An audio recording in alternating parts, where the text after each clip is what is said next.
The world was watching and America was trembling. A single voice, thousands of miles away, ignited a movement no one saw coming. Ibrahim Traoré, a soldier, a symbol, a force that crossed oceans, sparked protests that shook the streets, the screens, and the halls of power. What happened next changed everything. Before we dive into this incredible story, make sure to hit that like button, share this video with your friends, and subscribe to stay updated on the most shocking and inspiring stories from around the world. The streets of America burned with a silence that spoke louder than screams. Storefronts lay shattered, police sirens wailed in the distance, and the black smoke of burning cars rose like pillars into a sky that no longer seemed free. Somewhere between the fractured neon of Times Square and the crumbling factories of Detroit, a question echoed across millions of restless souls. How did the voice of a man thousands of miles away bring this empire to its knees? The world had seen America protest before.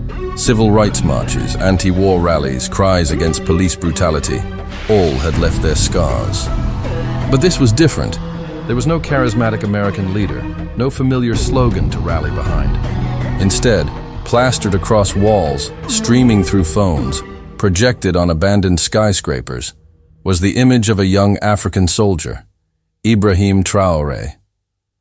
At first, it was a whisper. A grainy clip of his speech in Ouagadougou, translated, misinterpreted, but powerful all the same. Words about dignity, sovereignty, and rising against invisible chains. Within weeks, the whisper turned into fire. College students in California painted his words on banners. Factory workers in Ohio passed bootleg recordings of his speeches. The streets began to murmur a name that no American politician had prepared for: Traoré. Trump, watching from the Oval Office, dismissed it as nonsense. Some African soldier? Ridiculous, he scoffed to his aides.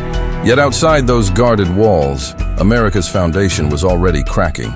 Anonymous movements online spliced Traoré's words with haunting images of poverty in Appalachia, hunger in forgotten towns, soldiers coming home to nothing. His voice became the soundtrack of despair and of defiance. And then came the night when millions gathered, unplanned, unled, in a roar that spread from coast to coast. No party banners, no candidate posters, only a single unifying cry, born in Africa, now reborn in America. The narrator pauses, letting the silence cut through the chaos. What Traoré did next shocked the world. To understand how a distant soldier's voice could fracture the most powerful nation on earth, one must return to the shadows where America's despair had long been buried, for decades. Beneath the towering skyscrapers and endless promises of opportunity, the United States had been quietly unraveling. Whole cities, once proud industrial fortresses, lay hollowed out, rusting like carcasses of a forgotten age. In Detroit, in Cleveland, in Gary, Indiana, factories that once fed millions of families now stood as mausoleums of ambition. Addiction seeped through suburbs, poverty spread across towns, and families who had once lived the American dream now survived paycheck to paycheck, or not at all. Yet no leader spoke for them. Their voices drowned under the noise of billionaires launching rockets and politicians screaming on screens. That silence created a hunger, not for food alone, but for truth. For someone, anyone, to name the invisible chains strangling their lives. It was in this void that Ibrahim Traoré's words found a home. He did not speak to Americans directly. He spoke to his own people in Burkina Faso, to a continent scarred by exploitation, but suffering knew no borders. His defiance against foreign powers, his insistence that dignity was worth more than gold, resonated across oceans. His speeches were not broadcast on CNN, but on pirated YouTube channels, on TikTok edits, on encrypted apps where the young and desperate gathered. At first, it was almost laughable. Students in New York wore t-shirts with Traoré's silhouette, more as rebellion against their professors than allegiance to a man they barely knew. But the algorithms, strange, almost unnatural, pushed his face further, wider. Clips that should have been suppressed surged instead. Tech giants scrambled to explain why. No answer ever satisfied. And in the basements of Washington, the whispers grew louder. Advisors briefed Trump with intelligence reports. This man Traoré, his videos are destabilizing our cities. He's becoming a symbol of rebellion. It's spreading faster than we can contain. Trump laughed, then frowned, then demanded, "Who is controlling this?" But no one had control. Not the White House, not Silicon Valley, not Wall Street. Meanwhile, the streets hardened. In Los Angeles, murals of Traoré rose overnight, his eyes painted over shuttered banks, his name carved into cracked sidewalks. In Philadelphia, protesters held signs not of local grievances, but of slogans lifted from his African speeches. Chains are not meant to be worn. In Chicago, the homeless carried banners with his words, "If the world feeds on our misery, then misery becomes our weapon." The billionaire class was shaken. Late-night meetings in glass towers were held, hushed and urgent. News anchors tried to discredit him, labeling Traoré a radical, a dangerous influence. But the more they attacked, the more his myth grew. Because Ibrahim Traoré was not in America. He was untouchable, a symbol beyond borders. You could smear a politician. You could arrest a protester. But how do you silence an idea? As protests swelled, another mystery emerged. Hidden files leaked. Documents revealing connections between American corporations and African exploitation. Mines, oil fields, blood-soaked deals. And curiously, every leak carried the watermark of Traoré's insignia. No one knew who was behind it. Some whispered of hackers, others of traitors within the system. But to the streets, the truth didn't matter. It was destiny. And still, Trump watched, agitated, pacing. For years he had thrived on chaos, feeding off division. But this was different. This was not red versus blue, not Democrat versus Republican. This was something new, something dangerous. The uprising of the forgotten, united by the ghostly voice of a man across the ocean. And so, America stood trembling, the storm gathering. What began as whispers had become uncontainable. Traoré's face haunted the billboards. His words thundered through the chants. And for the first time in generations, the American people had found a new compass. One that pointed not to Washington, not to Wall Street, but to a soldier standing far away, defying the empire with nothing but his will. Trump finally realized this was not a protest. It was the beginning of an uprising. The nights grew longer, and with each passing hour, the unrest no longer looked like scattered protests, but something darker, heavier, unstoppable. The chants that once echoed in isolated corners now thundered through entire cities. It wasn't the familiar call and response of American movements. No slogans tied to parties, no campaigns behind them. It was a strange chorus carried by millions of voices repeating words that had not been born in America at all. The streets trembled with the rhythm of Ibrahim Traoré's defiance, as if his speeches had crawled through wires, screens, and radio waves, binding strangers into a single heartbeat. The government struck back with the only weapon it knew: force. Police flooded streets in armored vehicles, riot gear gleaming under floodlights, shields crashing like thunder. Yet the more they cracked down, the larger the gatherings became. Each baton swing, each canister of tear gas, each arrest only fed the flames.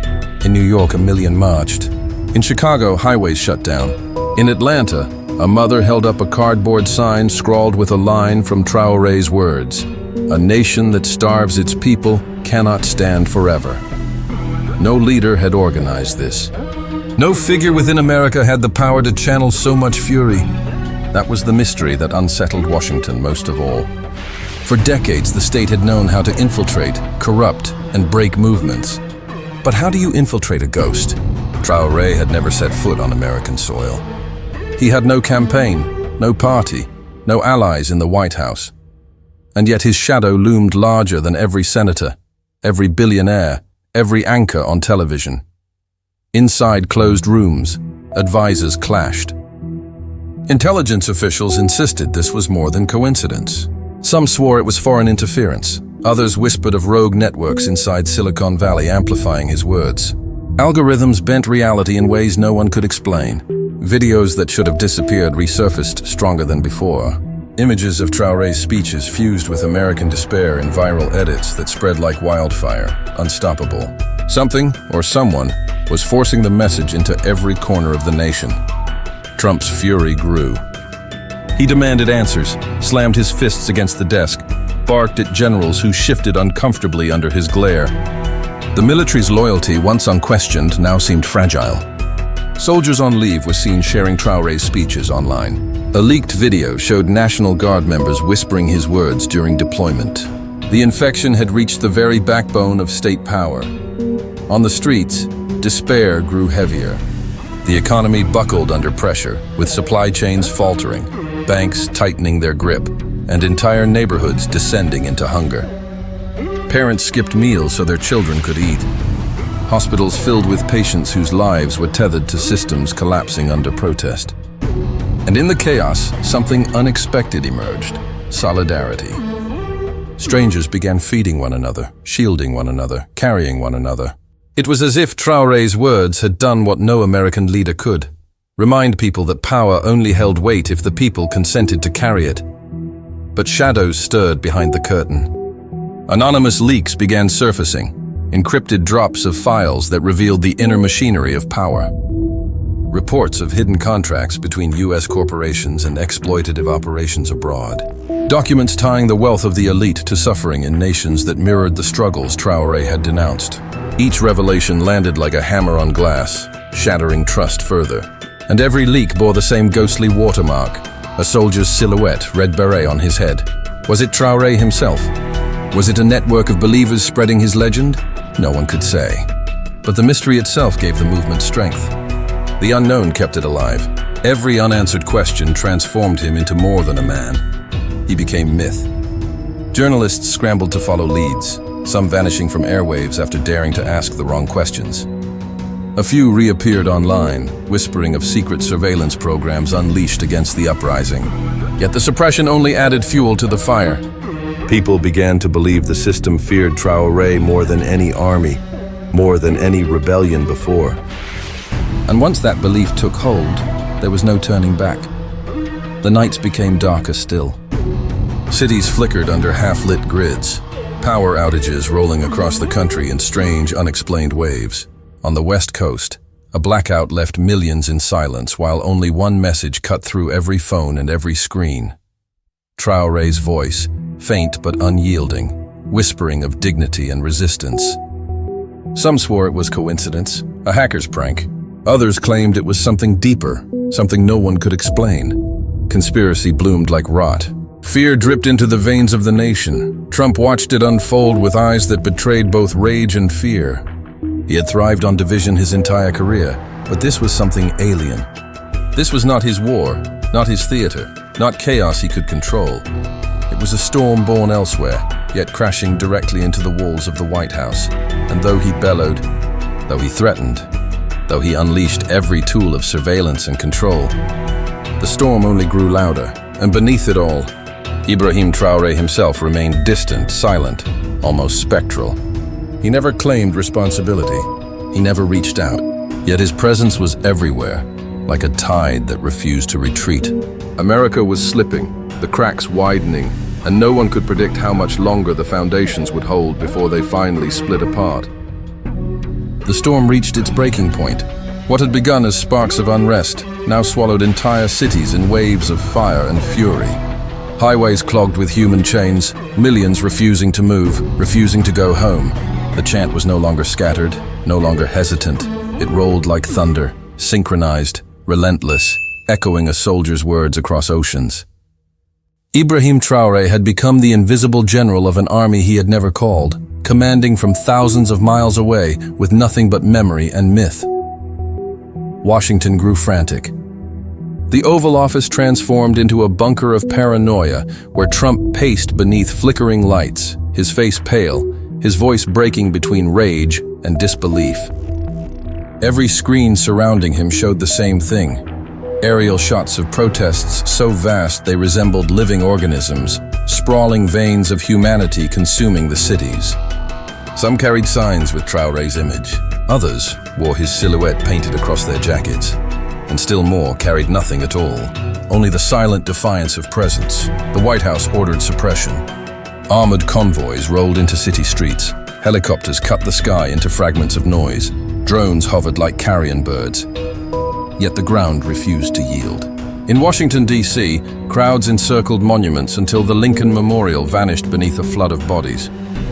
In Los Angeles, protesters scaled skyscrapers, draping Traoré's red beret insignia over corporate logos. In Texas, workers abandoned oil fields and joined the march. The uprising was not just political, it was spiritual, almost biblical in its momentum. But then came the moment that shattered America's illusion of control. At exactly 11:03 p.m. on a restless night, the entire eastern grid shut down. Darkness swallowed New York, Philadelphia, Boston, Washington. For 11 minutes, the empire of lights, the nation that prided itself on never sleeping, lay in total silence. Only one thing pierced the void. On every phone, every dead television, every blank billboard, a single image pulsed faintly: Traoré's face. His voice, fractured through static but unshaken, whispered words no one could trace, no one could stop. A people cannot be ruled by fear if they choose to rise. Panic consumed the corridors of power. Intelligence agencies scrambled to identify the source of the breach. Was it foreign hackers, rogue insiders, or something larger, something coordinated across 1,000 invisible nodes, impossible to contain? Trump's advisors argued in whispers, their loyalty cracking like thin ice. For the first time in memory, the president stared into screens he could not control, narratives he could not bend. He slammed his fist down, demanding an answer that never came. When the lights returned, the streets were no longer just protests. They were battlegrounds of spirit. Police lines crumbled under sheer numbers. Soldiers hesitated, their rifles lowered, their eyes conflicted. Some refused orders outright. Video surfaced of National Guardsmen joining hands with demonstrators, their voices rising into the same chant: Traoré. The footage went viral within minutes, burning through firewalls, multiplying across every platform. And through it all, Ibrahim remained untouchable, untraceable. He did not claim victory, nor did he speak directly to America. That silence made him terrifying. Was he orchestrating this? Or had the people simply chosen him as their mirror, their myth? The uncertainty gave the movement a ghostly edge, a power beyond strategy or politics. Trump's shock deepened into desperation. He had faced scandals, trials, enemies from within and without. But this was different. This was not an opponent to smear, not a rival to debate. This was belief itself, and belief could not be handcuffed or silenced.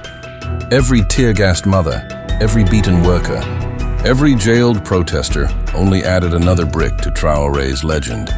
The night America trembled most was when the crowd reached the gates of the White House itself. Floodlights illuminated a sea of faces stretching endlessly, their chants drowning the roar of engines, the bark of commands. Secret Service pressed Trump deeper into the bunker, but the noise was inescapable.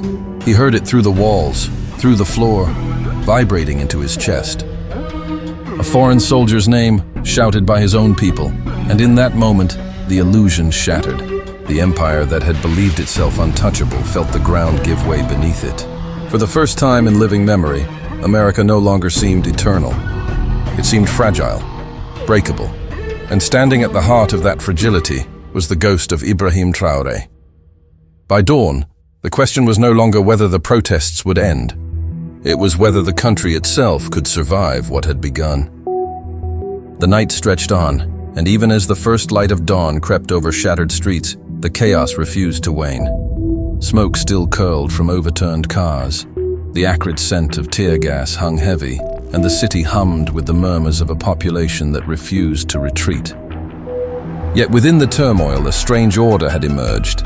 The chants of Traoré became a rhythm, almost ritualistic, uniting every march, every gathering, every street corner into a single pulse of defiance. Inside the White House, Trump's disbelief hardened into paralysis. He stared at the screens, eyes bloodshot, lips pressed thin, as images of the movement scrolled endlessly. Reports flooded in, governors struggling to control states, police departments ignoring orders, entire neighborhoods self-organizing to feed and protect the marchers. Intelligence briefings offered no solutions, no way to contain the uprising. The networks that were supposed to control information had collapsed.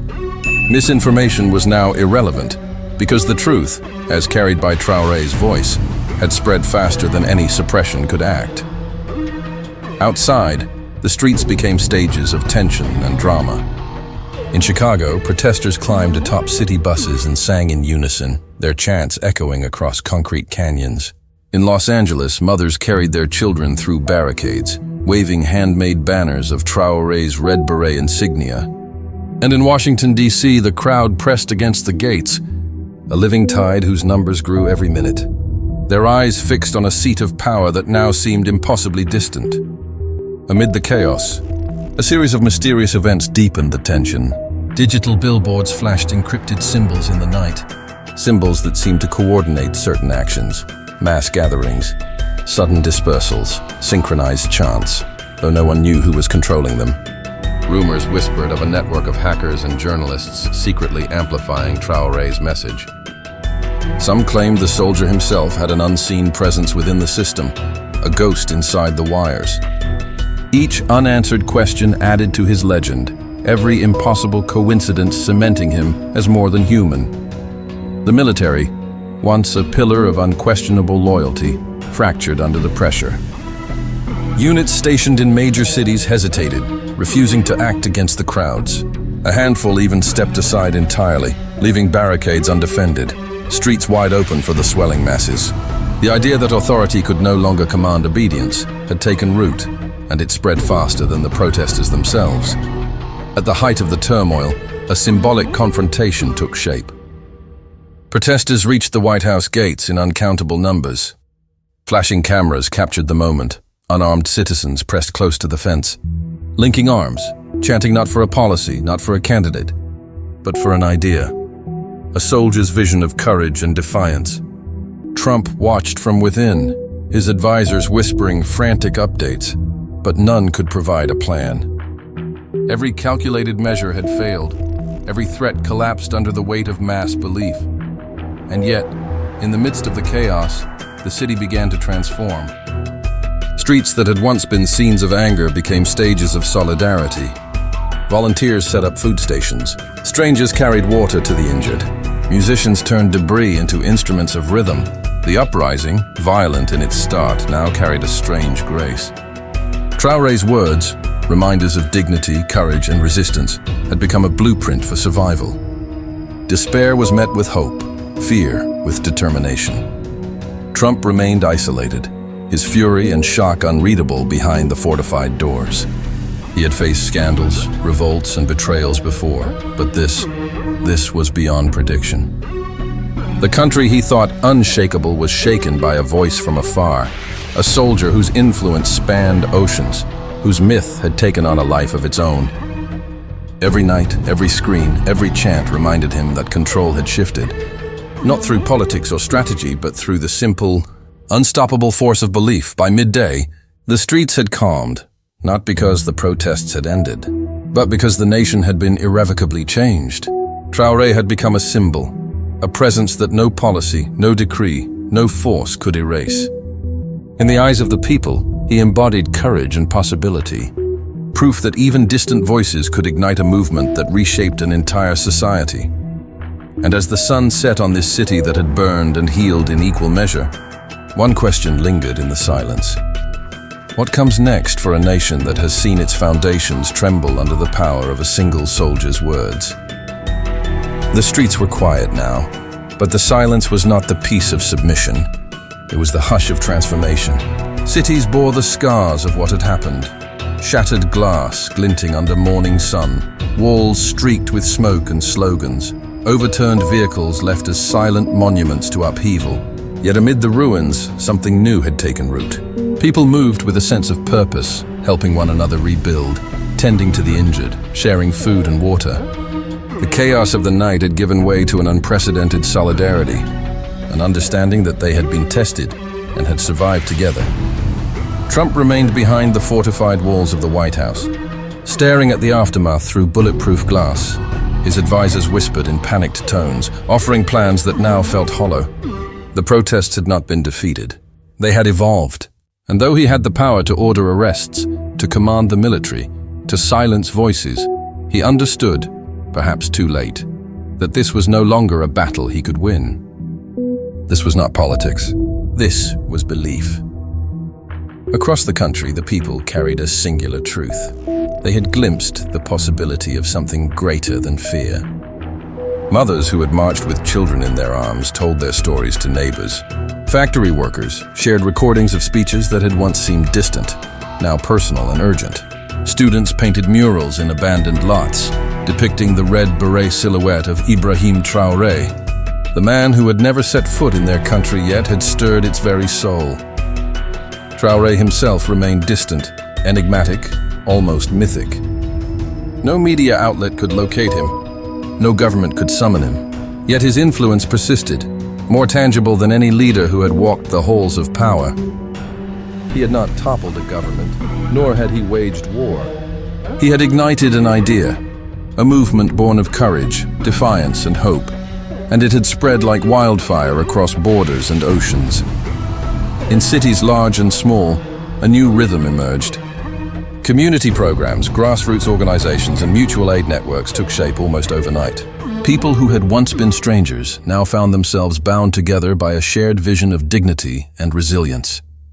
The nation had been shaken to its core, and in that shaking, it had found strength. Even as Trump's disbelief lingered like a shadow over Washington, the country began to look beyond him, beyond the old structures of power toward something bigger. Traoré's message, carried across continents, had planted the seed of resistance, of awakening, of collective consciousness. In offices, in schools, on streets, a quiet question circulated. If one man, so far away, could inspire this, what might we accomplish together? And though the future remained uncertain, one thing was clear. The world had glimpsed the power of a voice that refused to be silenced. Ibrahim Traoré had transcended geography, politics, and expectation. He had become a symbol of resilience, of unity, of the idea that even the seemingly powerless could awaken nations. The final image lingered in the mind, a city, once fractured, now pulsing with life and determination, and above it all the quiet, enduring silhouette of a soldier, red beret against the dawn. And as the narration fades, the voice asks, softly, almost reverently, was this the moment a nation finally remembered its courage? Or the moment the world learned that no wall, no border, no power could contain the force of an awakened people? The story closes on that question, leaving silence not as emptiness, but as possibility, a space for hope, for reflection, and for the enduring legacy of a man who never touched the streets he inspired, yet changed them forever.